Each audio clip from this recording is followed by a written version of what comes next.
துணை முதலமைச்சர் உதயநிதி ஸ்டாலின் அமைச்சராக பொறுப்பேற்பதற்கு முன்பாக திரைத்துறையில் இருந்து முழுமையாக விலகி விடுவதாகவும் தனது கடைசி படம் மாமன்னன் என்று அறிவித்துவிட்டு அவர் அதற்கு பின்னர் எந்த படத்திலும் நடிக்கவில்லை. ஆனால் மாமன்னன் திரைப்படத்திற்கு முன்பாக ஏஞ்சல் திரைப்படத்தில் அவர் 20% நடித்துவிட்டு அந்த திரைப்படத்தை முடிக்காமல் பாதியிலேயே விலகியதால் தமக்கு பாதிப்பு ஏற்பட்டிருக்கிறது என்பதால் 25 கோடி ரூபாய் இழப்பீடு கோரி அந்த படத்தின் தயாரிப்பாளர் சென்னை உயர்நீதிமன்றத்தில் வழக்கு தொடர்ந்துள்ளார்.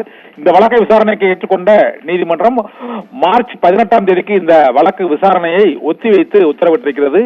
ஏஞ்சல் திரைப்படத்தில் நடிக்காமல் பாதியில் விட்டதன் மூலமாக 25 கோடி ரூபாய் வரை இழப்பீடு ஏற்பட்டதால் அந்த இழப்பீட்டு தொகையை வழங்க வேண்டும் அல்லது அந்த திரைப்படத்தில் முழுமையாக நடித்து முடித்துக் கொடுக்க வேண்டும் என்று மனுதாரர் தரப்பில் கோரப்பட்டிருக்கிறது. இது தொடர்பாக உதயநிதி தரப்பிலான பதில் மனுவை தாக்கல் செய்யுமாறு உத்தரவிட்ட உயர்நீதிமன்றம் இந்த வழக்கு விசாரணையை மார்ச் 18ஆம் தேதிக்கு ஒத்திவைத்து உத்தரவிட்டிருக்கிறது. பவித்ரா, விவரங்களுக்கு நன்றி கண்ணன்.